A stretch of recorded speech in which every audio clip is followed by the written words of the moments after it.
So my name is Aviad Tabory. I'm talking to you from Alon Shvut in Gush Etzion in Israel. The time here is 8 o'clock p.m. And it's my pleasure to be able to start this series with you, hopefully for the next few weeks. This series is, before we actually explain what we're doing, it's from the Judicial Reform to War in Azza, Religious and Halachic Challenges, it's called. But I want to just mention that today's shir and the entire series is dedicated in memory of Rona and Natan Katz, Razel Bat Binyamin, Vitova Riva, Zichron Livracha, and Yeshua Nachman Ben Chaim Yitzchak by their children, Barbara and Aubrey Abrams, Michael and Ilana Katz, and Brian and Hannah Katz. May we be blessed with good health and long life. I just want to mention that amongst the people that I just read out now, are Michael and Lana Katz, who are my uncle's sister. So a bit of mishpacha here, and always good to have a little shout out for mishpacha.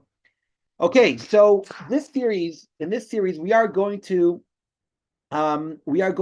discuss and learn together certain halachic matters that are connected directly to the events occurring in Israel, specifically in the past few months.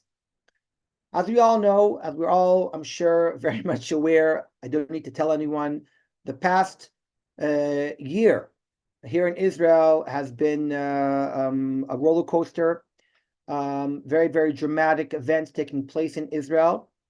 And I'm not talking only about the war, but of course, what happened before the war. We find ourselves in the past year moving very, very as if quickly from a situation of much tension and between the Jewish communities here in Israel.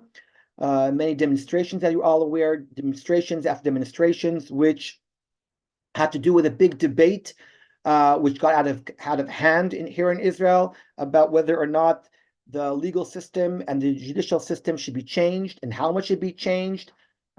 This has been a matter of dispute for many years, but it broke up the past, it exploded, one can say, in the past year or two, in the sense that it created huge rifts between communities, divided the Jewish people here in Israel into groups where as weeks went by, it reached very, very high levels of tension, which many people feared would actually lead to to bloodshed. Even, I mean, it was that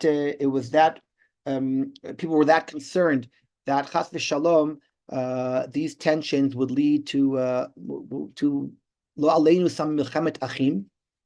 I'm not a politician, and I have no intention of talking about politics. I'm trying to describe the events without taking right now a stand. And if I do, between the lines, say something that one could somehow do a diuk, and I have no intention. I'm really just trying to explain the situation rather than to take a certain side in this argument. It's not my point at all today, but rather to describe the events. And the truth is that these questions of whether or not State of Israel should have what type of legal system should we have, of a judicial system should we have, how much power should the courts have? These are questions that go back to the beginning of the State of Israel, where one could argue that the reason why this was never really decided completely was because we never had the real opportunity to do so. In 1948, Israel found itself straight away, right after the Declaration of Independence, into a state of war. There were attempts especially in the beginning of the state, to establish some kind of constitution. There were a lot of arguments: which type of constitution, who would write the constitution. There was a decision at the time in 1948 that a constitution has to be written and should be written, but it has never been done. And till today, Israel does not have a constitution, which therefore leads to many areas where it's not very clear what the legal system is, what it should be. And that really gave room to all these arguments that, as I said before, exploded the past year or two as it was a big debate in the Israeli community. I'm just gonna today we're gonna focus more on that, and in the next few weeks we're gonna move from this discussion and into the current events of the war, and maybe even try to connect both events. But in today's shiur, I would like to discuss whether or not the Torah and Halacha can somehow live in peace with the values of democratic values as we know them today in the Western world. This is a well-known topic. I do not believe I'm going to bring many chidushim today, but I would like to somehow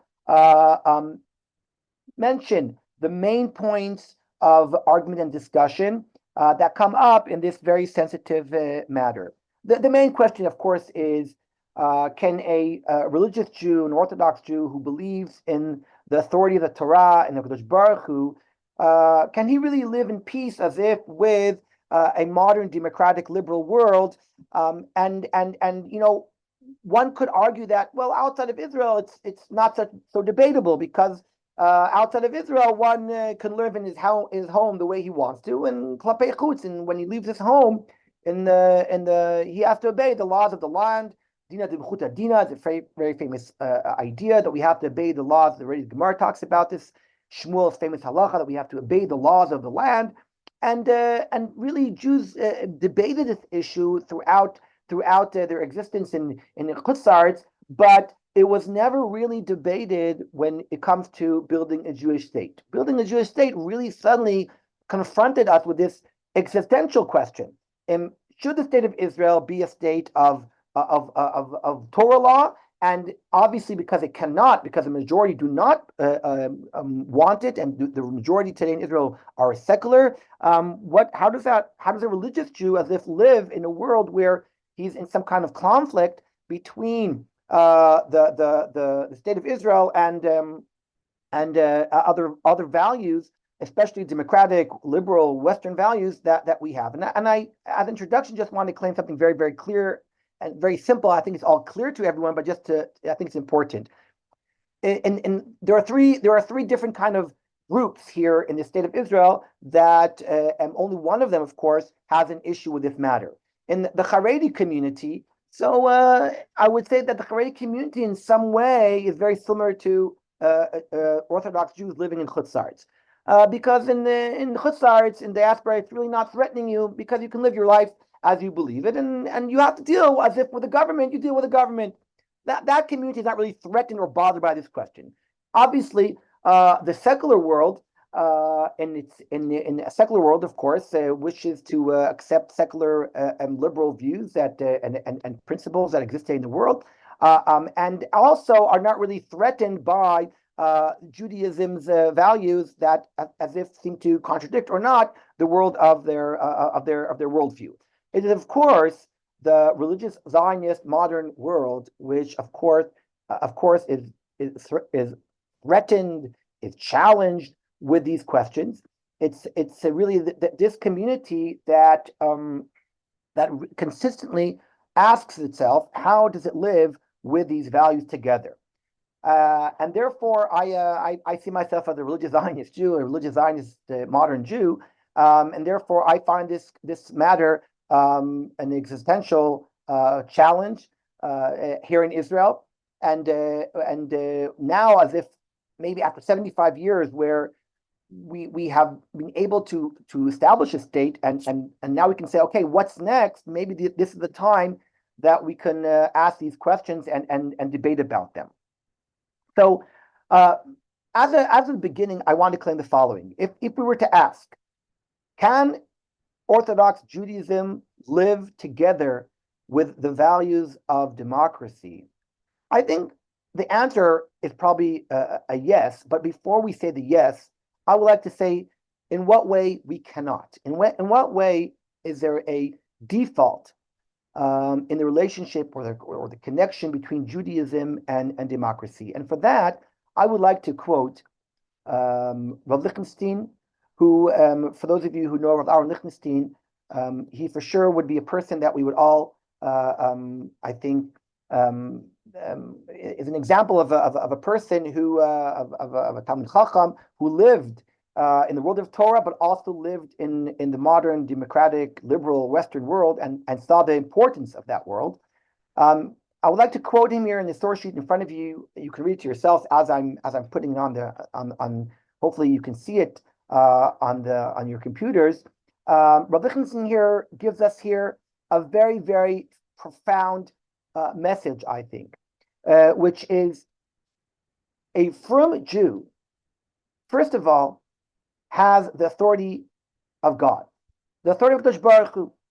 If in the liberal, modern, democratic world, the authority are the people, and that is in the kind of the most important factor in society when we talk about democratic values and how we look at authority. So a firm Jew, of course, cannot accept such an idea, because a firm Jew accepts that HaKadosh Baruch Hu is the only authority.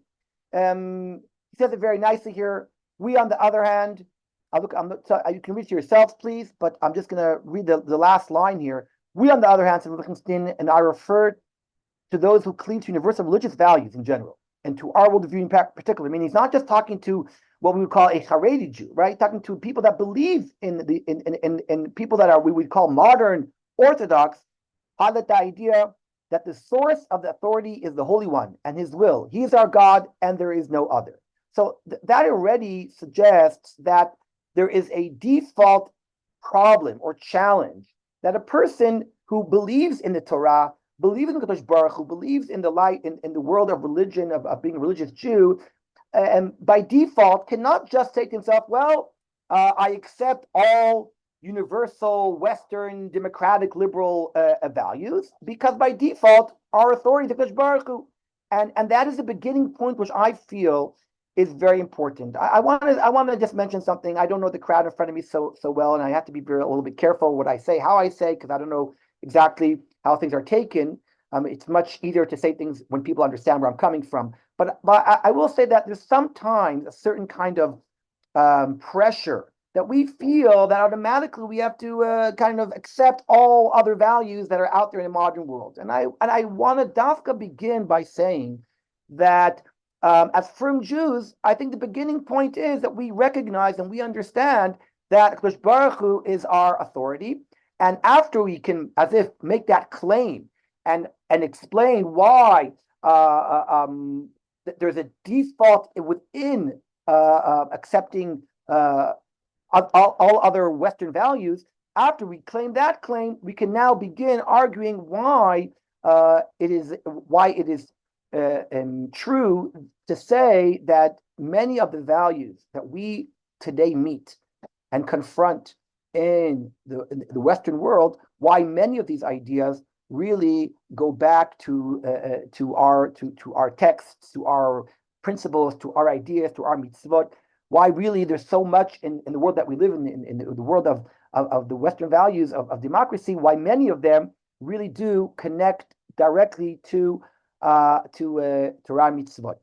And after I make that claim, I would like to go through a few examples, trying to prove, to show, to highlight why many of the values today that exist in the Western world are appear already in our sources many years before modern democratic values were mentioned by the great thinkers of this topic. So first of all, I would like to go back to the source sheet, and I would like to begin this with a chapter, two psukim in Sefer Shoftim. In Sefer Shoftim is called Sefer Shoftim, while Sefer Melachim is called Sefer Melachim. In between we have Shmuel, but it's very clear from the name Shoftim that the Tanakh is referring to a type of model or a type of leadership called a shofet, which is very different than the rule of kings, which appears later on Tanakh.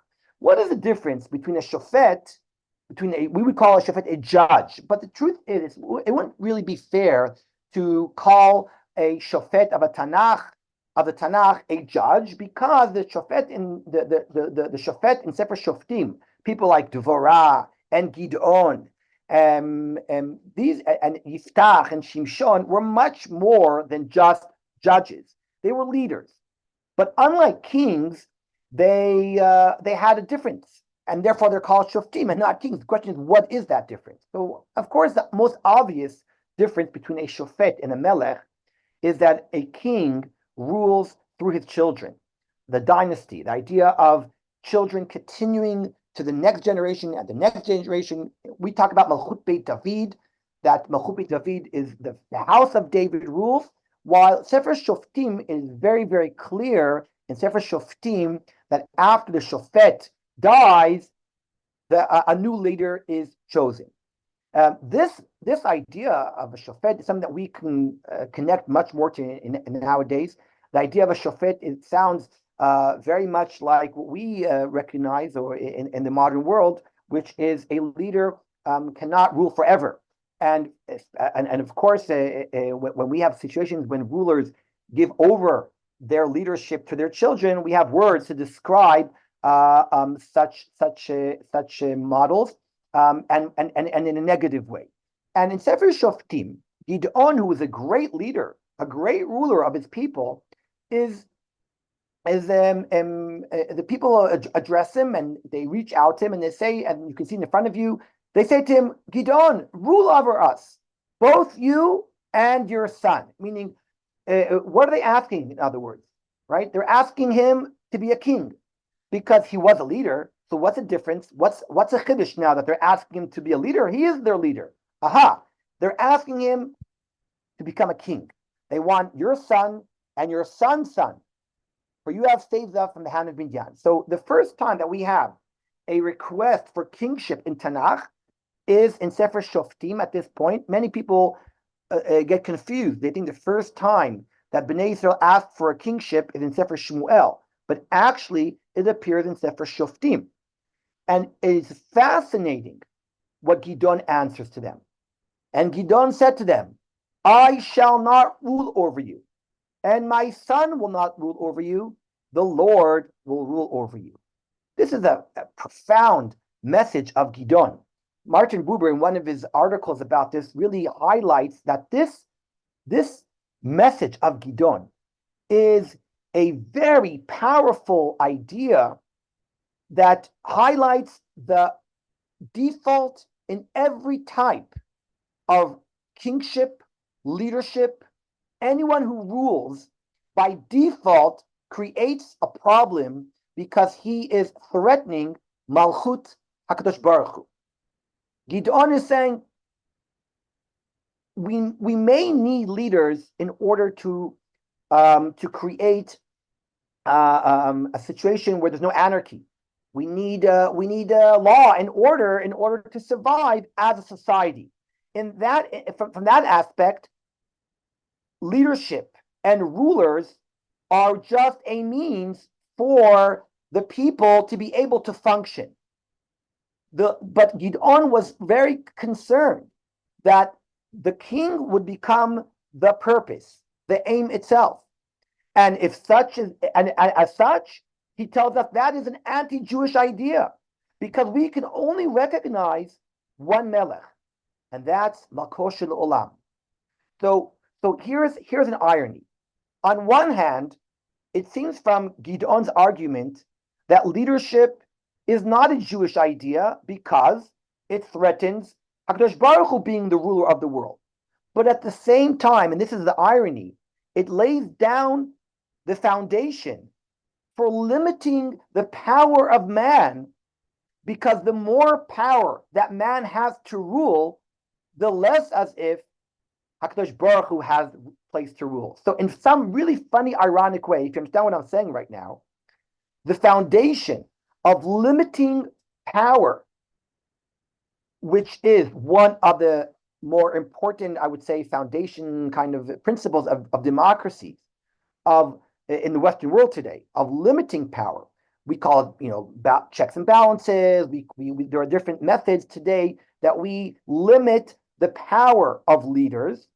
But this idea, we do that because we're afraid that it might become a dictatorship. It might become in a situation where he'll step over people's rights, meaning that is the gist, that's the idea of why we today in the Western world have checks and balances. But from a religious perspective, we get to the same conclusion, but from a theological argument. And this idea, I think, is beautifully said. I'm sorry, I don't have it translated by Rabbi Shaviv. I have it here in Hebrew. I would like to read it. Wait a second. I have it here. I know I have it here. It's a long source sheet, and I apologize for its length. But here it is. Rabbi Shaviv. Rabbi Shaviv was a Talmid Chacham, lived in Alon Shvut, down the road from me here. He was a Rebbe in Gush when Gush first began. And he's an author of many articles and books, a big Talmid Chacham. And he once wrote an article about democracy and Judaism, and he basically says, in other words, what I just said now. He said, Surat Shilton, any type of leadership, of ruling, is a Yeshba Mishum Kiryat Tagar. It is a threat, maybe even rebellion, against the absolute shilton, government, as if of HaKadosh Baruch Hu.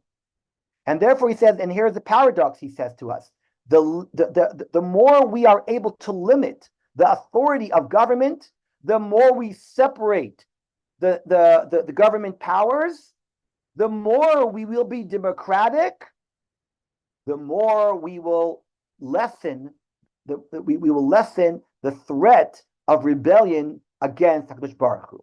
So as I said, we may reach the same result as we do in the Western world today, but from different perspectives. Our perspective from limiting the power of man in his ruling, in his government, comes from a religious value of the less we give man, the more we give HaKadosh Baruch Hu. So that, I think, is a very profound idea with which I wanted to begin with. And from here, let's move on to the famous discussion in the Chumash and in Tanakh regarding the question, does Judaism recognize a model of government? Is there an ideal government? Now, I'm sure people are aware of this matter. It's a very well-known debate and discussion. I'll just go through it really quickly.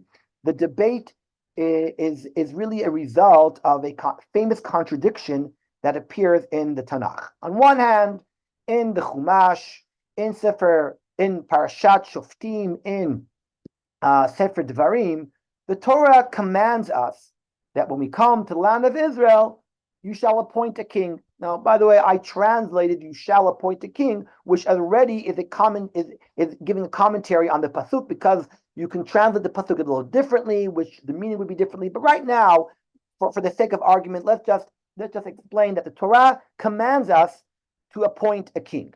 However, when the time comes and the people turn to Shmuel Hanavi in Sefer Shmuel, and they say to him, Shmuel, it is time for us to appoint a king. In other words, as if they're saying, Shmuel, we are firm religious people. We want to fulfill the laws of the Torah. We want to keep Hashem's word. We want to appoint a king. They get such a musar shmuz. They are told off. They are yelled out by Shmuel. How dare you ask for such a thing? And in Sefer Shmuel, it is not just Shmuel's opinion who is angry and condemns them, but rather Kadosh Baruch Hu himself tells Shmuel, it's not you they don't want, it's me who they don't want. Kadosh Baruch Hu is angry about this, which led to a very, very famous question that's so obvious. How is it that Kadosh Baruch Hu is upset for asking for a melech when the Torah itself commands us to do so in the Sefer Torah, in the Torah itself? Many reasons have been given. The Gemara itself, the Tosefta itself, already in the Mishnaic period already addresses this question and suggests that perhaps they had the wrong intentions, they didn't ask the right time.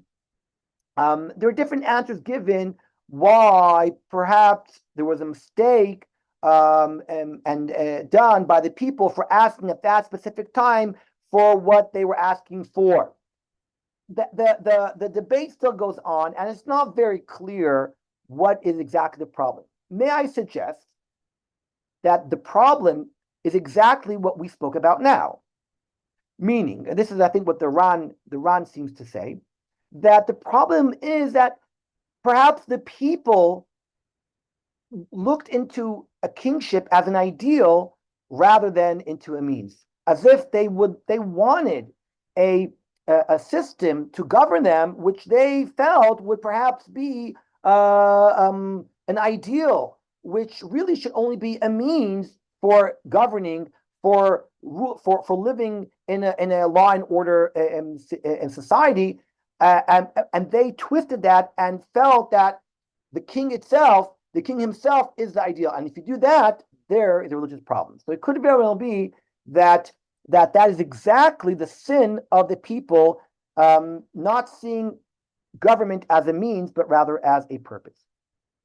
However, I would like to use this topic to prove actually that our rabbis, our teachers throughout the generations were very, very concerned and to the dangers of government, of giving too much authority to people. And I just here have I'm going to quote today two very well-known, famous opinions that I was able to get them in English. So I'm happy, because it's a bit not always easy for me to find these sources in English. One of them is a very beautiful piece of the Megdavar. By the way, I spoke to to Rabbi Kelman, and we are going to be sending these source sheets later on, so people can have them later on. Right now, they're on the screen sharing in front of you.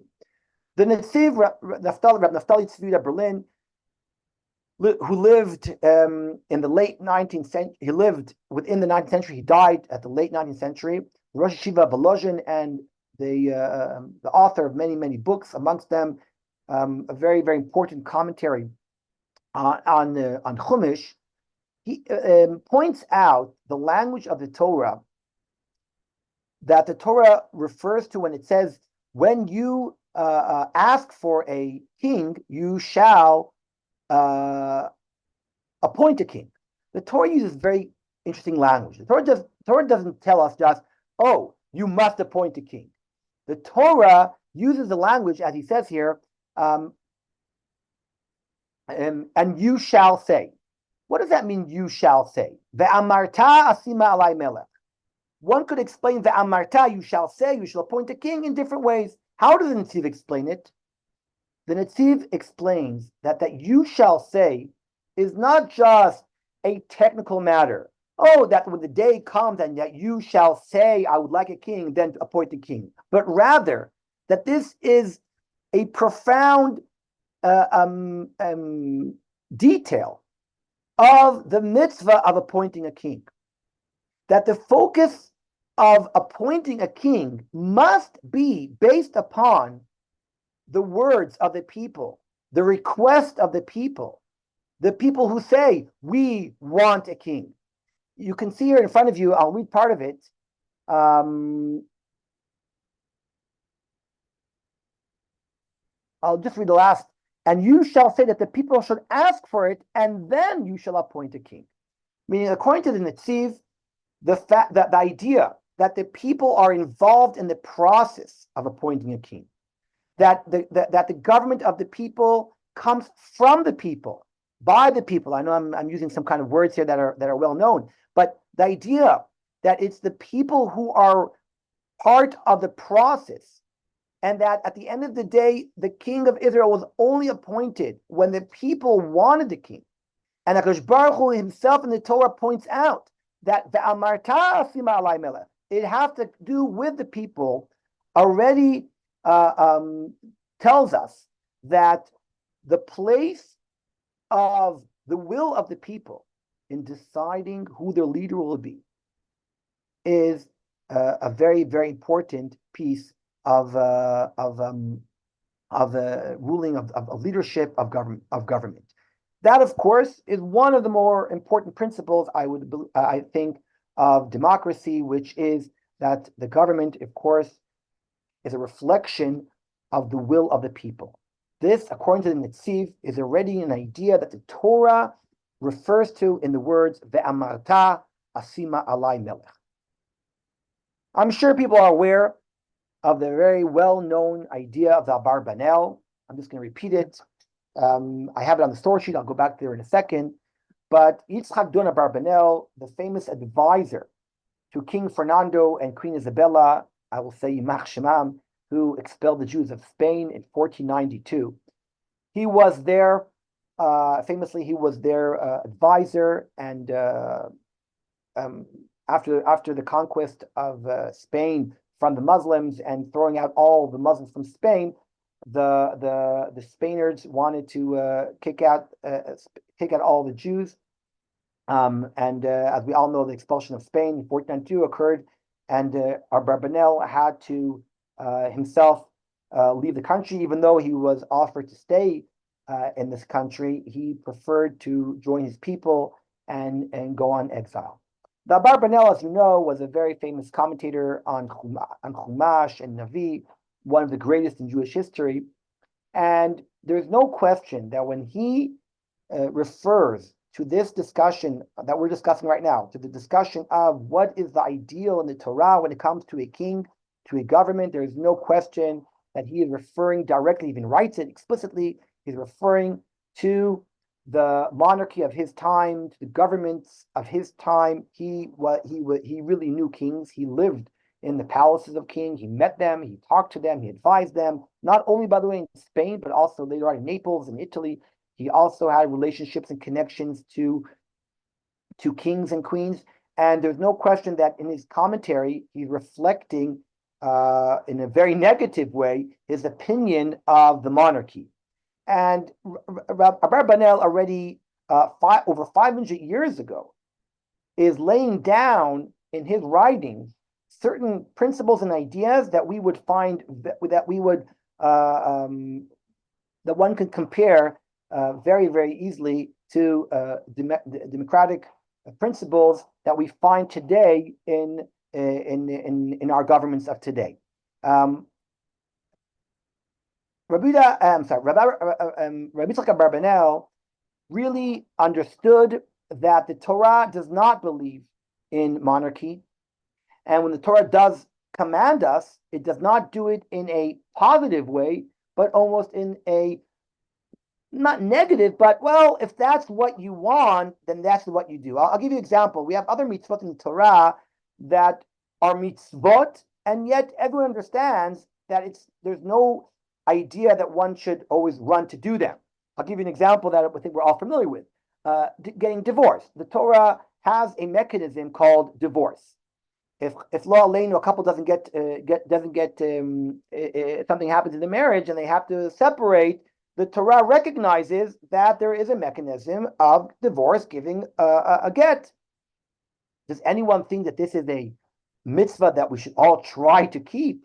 Is this something positive that we should all try to do? No, it's a mechanism within the Torah that if this situation comes up, this is how you must perform. This is how you must act. This is the way the Torah teaches you how to perform under these circumstances. We have other examples like this.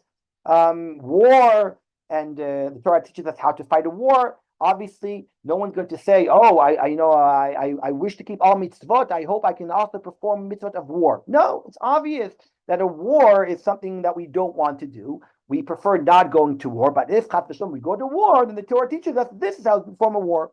In a similar way, the Abarbanel understands that the mitzvah of appointing a king is not necessarily something so positive that we should all run to do, but rather in the circumstance where we need to govern, okay, what can you do? You need to appoint a king.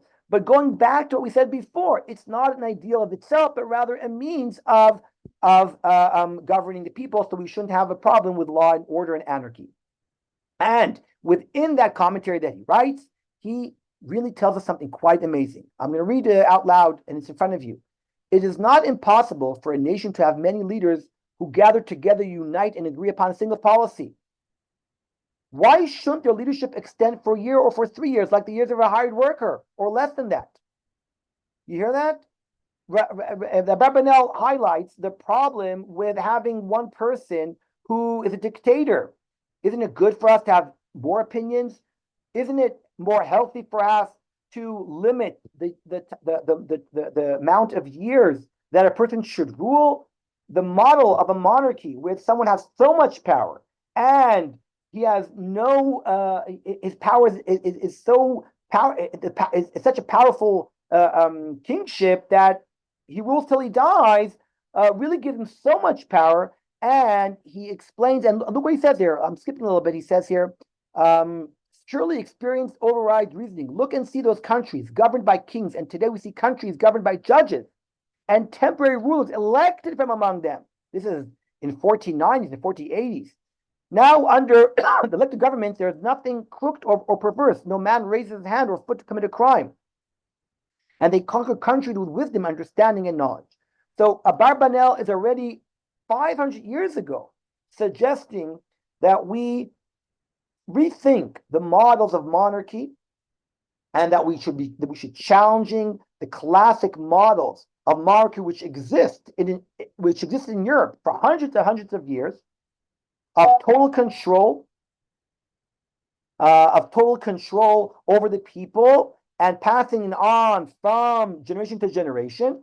In other words, the Barbanel suggests we adopt the model of a shofet rather than a model of a king. Here, he is not mentioning so much the theological problem that we mentioned before, but rather he is telling us that this is asking for trouble. This is asking for corruption, for dictatorship, for really a king stepping on the rights of people, and therefore we should rethink this model of monarchy. And therefore, he says, the Torah does not necessarily believe in the model of kingship as the pshat of the Torah does seem to say, but rather it's not an ideal, but rather a means, and therefore in every generation one should rethink the ideal model for government. So here is a really really terrific and really quite amazing idea already hundreds of years ago, that Torah scholars are suggesting alternative models that sound much more democratic than the classic monarchy.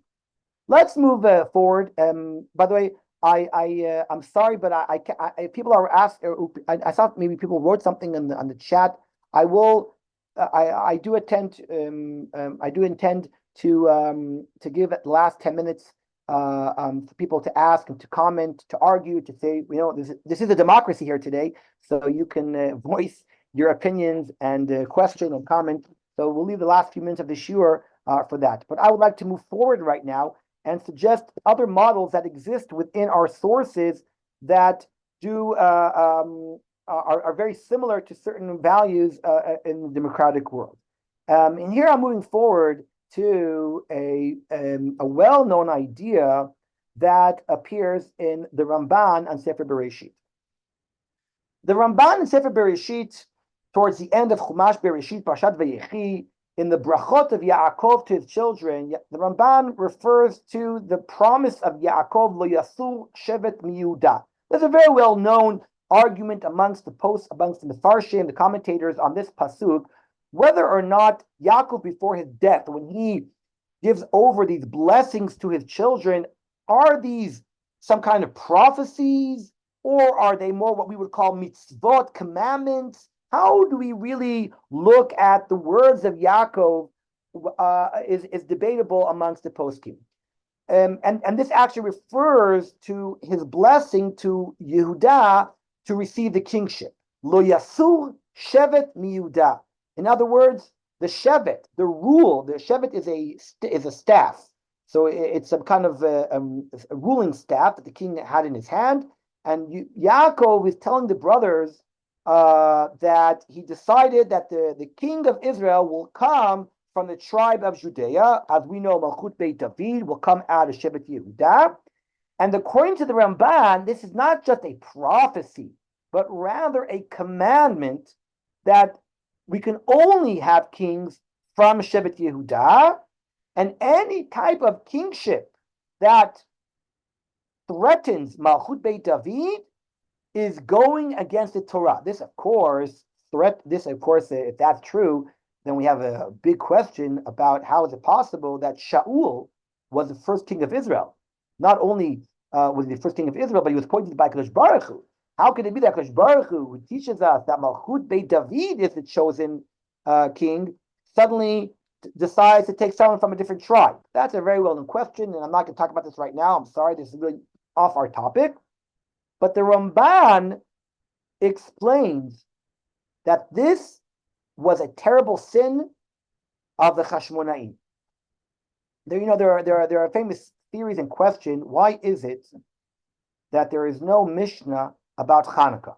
We have on Purim, we have a whole book in the Mishnah, Masechet Megillah. We have Masechet in Shas, Masechet Megillah, all about the laws of Purim. We even have a book in the Tanakh, Megillat Esther. Why is it that Hanukkah does not have a book in the Tanakh and doesn't have a book in the Mishnah? Can people hear me? Yeah? Are we good? Okay, sorry. I thought maybe someone was frozen there. That's a very famous question. Some suggest, and this is not, again, not my topic. That's why I mentioned it. Some suggest that it's because Chazal were very upset at the Chashmonaim. That even though they were very, they recognized the miracle that occurred during the Hasmonean period with the restoration of the Beit HaMikdash and the Chazara Malchut Yisrael, the sovereignty of Israel at the time, where we came back to Beit HaMikdash and we had some kind of freedom and sovereignty. However, some suggest that Chazal were not very happy with the Chashmonaim. Why? Well, here is where the Ramban comes in and says something quite amazing. The Ramban is telling us that the Chashmonaim family sinned. Why? Because they became kings. And the Chashmonaim, of course, were Kohanim. They were priests from the tribe of Levi. And as such, were prohibited from becoming kings. Only people from the tribe of Judea are permitted to become kings. How dare the Chashmonaim become kings? And we know that the sons of Shimon, the son of Matityahu, he was a king, and they became kings till Churban Beit HaMikdash. It was 200 years that the descendants of the Chashmonaim family were kings. So this is a very well-known Ramban. It's a fascinating idea. However, what's more fascinating for our discussion is what the Ramban adds to their sin. He says it's not only their sin for challenging the tribe of Judea, but here, look what he says here. It is also possible that in addition to the Hasmoneans having sinned for assuming royal, they sinned in ruling on account of their being priests who have been commanded, guard your priesthood and everything that pertains to the altar. Thus, it was not for them to rule, but only to perform the service of God. Is this not the closest thing that you can find to separation of church and state in our sources? The Ramban is telling us it's not only that they threatened Shevet Yehuda and became kings when they weren't allowed to. It's also because of who they were. They were Shevet Levi, they were Kohanim. Their responsibility as Kohanim were to be leaders in the religious sphere. They were supposed to be the rabbis and the educators and the teachers.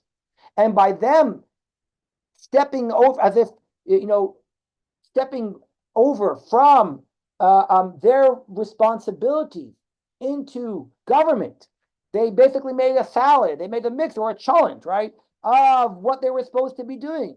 They mixed two different sects of government, two branches of government. One is the religious branch of I don't know of government, but of a branch within Judaism of religion, and they mixed it together with government. And that, says the Ramban, is no less perhaps of a sin, and why God punished the Chashmonaim family and ensured that they would have no descendants. That's a very, very serious allegation and of the Ramban. Some really argue that this Ramban is, I wouldn't say is exactly the modern idea of separation between church and state, because really that is a very long idea to have to discuss. If we were to ask what is ideal of the Torah regarding separation and church and state, I think that would require a very long discussion and talk. The models that we have today, for example, in America versus, let's say, England or France, which are very different models of how state and religion are connected or not connected, I don't think any of them would fit the ideal model of Judaism. However, the idea that there is such a danger and a concern and a worry is what the Ramban is suggesting. What is the ideal? Not for now. I don't know right now what the ideal is. I'm not going to talk about it right now. But are we aware that there's a danger? Yes, we are aware. The Ramban already says that 800 years ago. I don't care so much what people think today in Israel regarding what is the ideal, but I think we are all aware of the dangers when we mix politics and religion. Again, what is the solution today in today's? I'm sure if we go around the room right now, we will hear many different opinions and we all have different suggestions. But I think that we are all aware, and we can see it de facto. We can see it the past few years. I think that it's quite proven that when we mix religion and politics, the results are really not so good. And this already is an idea of the Ramban. As I said before, here's another very important principle of the Western democratic principles, which I think Judaism feels very, very, very comfortable with. Okay, let's continue. We don't have much more time. We don't have much time, but I would like to really, in 5 minutes, just go to maybe move to a totally different area, which unfortunately we don't have much time to talk about. But this is really a question regarding the legal system of the state of Israel. Does the Torah, does the Halachic, Jewish law, does it recognize a judicial system which does not follow the laws of the Torah? I have to tell you that the truth, that this is one of the more difficult challenges for an Orthodox Jew that believes in the state, that loves the state, that recognizes the greatness of this Jewish state that we live in. I would say that in so many areas, it's very easy for us to accept certain ideas that don't always go together with our faith and our beliefs. However, in this matter, it is a much more sensitive matter. Can a firm Jew accept a system that rules by British or Turkish law and not by Torah law? Now, I have to say something very, very simple here before we start. This is a huge topic, and I don't have much time to talk about it. But I will tell you that there's a certain dissonance that exists between the principle of this discussion to the way it's actually practiced here in Israel. And I'll explain what I mean. In practice, there are many, many frum, Orthodox, Yirei Shamayim, lawyers and judges in Israel. Here, I live in Alon Shvut, and we have in Alon Shvut, I can't even count how many judges we have that live in where I live. We have a Supreme Court justice that lives in Alon Shvut down the road from me. We have my old chavruta. I have two chavrutas from yeshiva that are judges today here in the courts of Israel, and we're all very proud of it. And some of my best friends are even lawyers. Meaning, in practice, there are many frum Jews that are in the legal system. However, there's a big dissonance between the practice and the theory of, if one were to go to the sources and articles that were written about whether or not it is a simple thing to accept The answer is no, it's not. In all the writings, almost all the writings of great modern Orthodox Zionist rabbis since 1948 on this matter, there is hardly anyone that really embraces the legal system that we know today, because, very simply, because many times it goes against the ruling of the Torah. I must add something very important here. We must differentiate and separate between what we call between dinei mamonot, monetary matters, disputes amongst neighbors and friends, to what we call criminal law. What I mean is, in the world of criminal law, there's no dispute. In the world of criminal law, in theft, murder, rape, lo aleinu, in those areas, if tomorrow morning there would be a religious government that would go that would follow the Torah in every matter, I don't believe that much would change to what we have today in Israel. We would still have jails. We would still put people in jail for theft, rape, and murder. We would still use the same laws that we have. We would not be going back to the laws of the Torah in these matters. I don't have the time to explain why, but that's very clear to me, and that's very clear to everyone. The area in which it becomes very, very problematic is dinei mamonot, monetary law. For example, the laws of lending money and disputes between neighbors. In those matters, we have Baba Kama, Baba Metzia, Baba Batra. We have the Choshen Mishpat, the Shulchan Aruch, the Shach. We have an entire bookcase of Jewish law, which is, by the way, is very practical and very relevant to our days. It can be, it's no less practical and relevant than English law that was also written in the 12th century. And in every generation, they also talked about oxes and mules hundreds of years ago, and now they talk about cars and people in the modern world. So does our Torah. Our Torah, our Choshen Mishpat, our Shulchan Aruch is as adaptable as any system in the world. And for a firm Jew,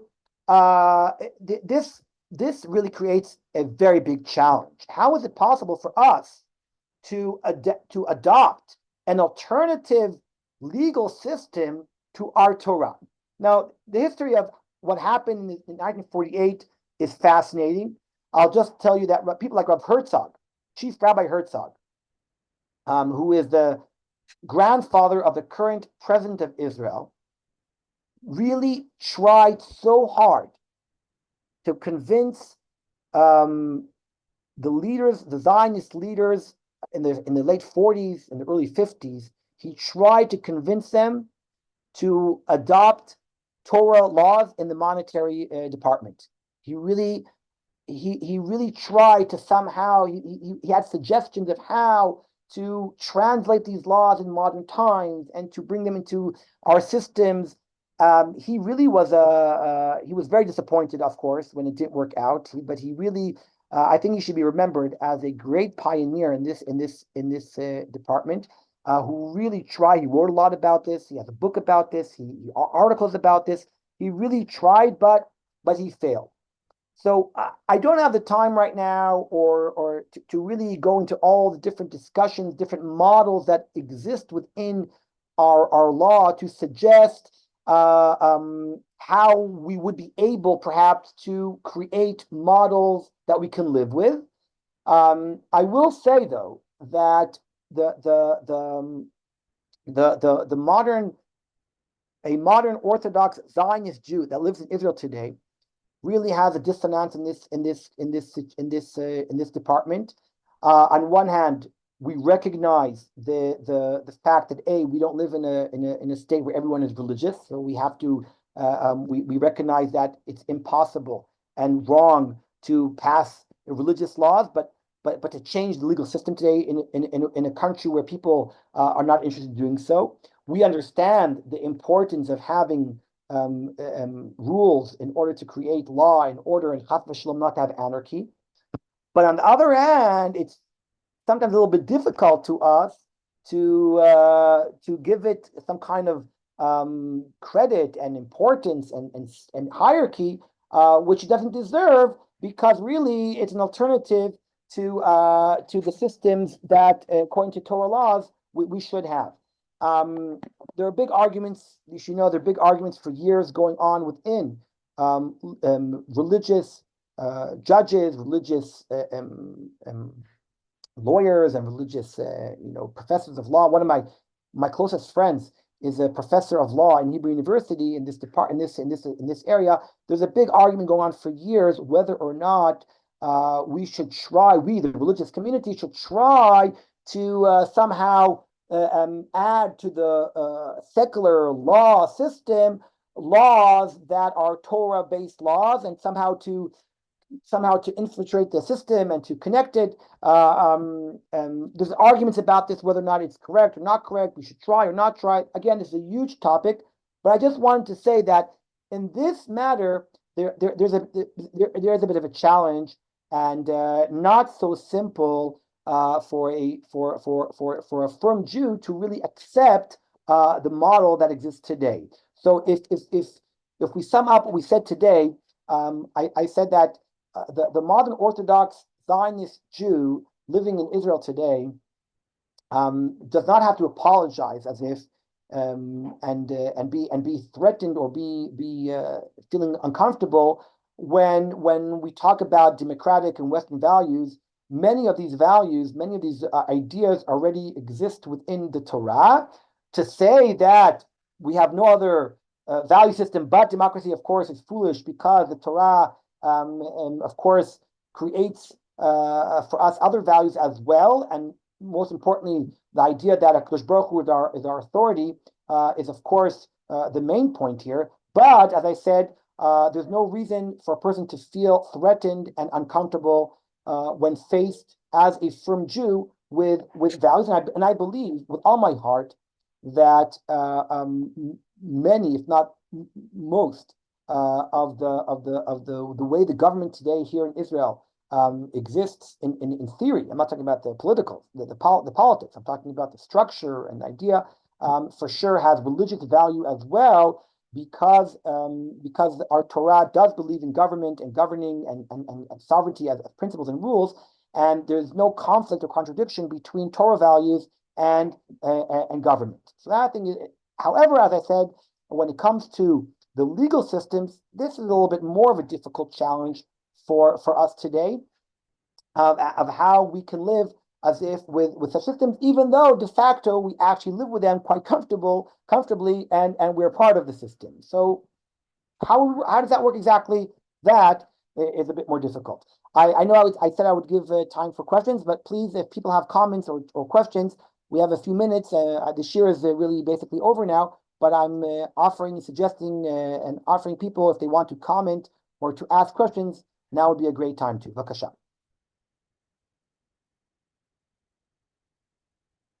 Ooh, okay, that's fine if no one has what to say. I just want to mention that, please God, next week we will continue this series by talking about 1538, the request to create a Sanhedrin in Sfat, which will happen again in 1948, and we will talk about this. Will continue our discussion whether or not it's possible to create a legal system that goes by the Torah in modern times, and we will use a case study of 1538 in Sfat as our example to question the authority of rabbis then and today in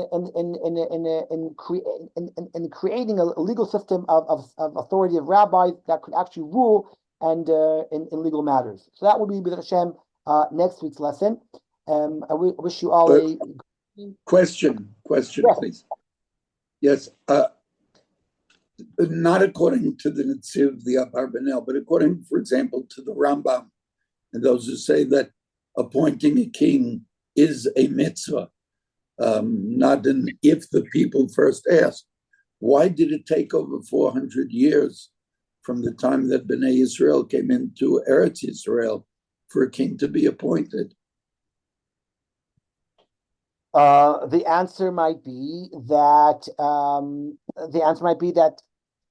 these things take time. That the tribes were we talk about today about Israel being 75 years old, and we're still going through some kind of hivlei leidah. We're still trying to figure out who we are and what we are. These things take quite time for people to. I'm just guessing, but my guess is as good as yours. That this is something that took just a lot of time till they figured it out. They tried different models. Maybe they thought that perhaps Shoftim is a better challenge. Let's not forget that throughout Sefer Shoftim, they're still fighting to live in the. I mean, their mind is still in trying to establish a sovereignty, a government. People will say that here in Israel. Why are we arguing about this only today? Because for the past 75 years, we've just been fighting for our existence, and we never had the opportunity to really dwell upon these matters and to really question where we're going next. Some people will say that it takes 75 years for the state of Israel for people to actually think about the next step. Perhaps the same idea happened in Sefer Yeshua and Shoftim. It's battle after battle after battle, fighting after fighting. When did the Jews really get the first sense of peace? That's only in the days of Shlomo HaMelech. In the days of Shlomo HaMelech, there's some kind of idea of peace. Maybe it takes time, but that's my guess. Nazar has her hand up. Yeah, I have a question. Did the legal system of Israel ever thought about creating a separate category for Frum people versus Hiloni? So the Frum people go by their own laws, and the system kind of accepts that. Yeah, there are religious courts for monetary disputes today in Israel. If you have but you have that by the way in Chutz La'aretz too. If you today live in I don't know in Cleveland, Ohio, or I don't know New York, and you have a dispute with your fellow Jew, you can go to a rabbinical court in America as well today, or in Canada, I don't know, wherever in England, and go to a court and settle it before rabbis that will judge and rule by Torah law. In Israel, we have these kind of courts. They're actually recognized by the state of Israel, and they have authority, but you can't force someone to go to it. You can force someone to go to a legal court in Israel, but you can't force him to go to a rabbinical court. The only authority that rabbinical courts do have in Israel, by the way, are in matters of marriage. In marriage and divorce, the secular courts have no authority. The rabbinical courts have authority. Any Chiloni Jew who wants to get married must go through the rabbinical court. So that's actually quite fascinating. Right or wrong, that's the situation right now. Okay, thank you. Beseder, everyone, have a Shabbat Shalom. I hope that here in Israel we see more peace. I'm sure everyone is praying with us to see peace in our home, and all the prisoners, B'ezras Hashem, come home quickly in good health, and all our soldiers, all the hostages, of course, and the soldiers return safely, B'ezras Hashem. Shabbat Shalom, everyone.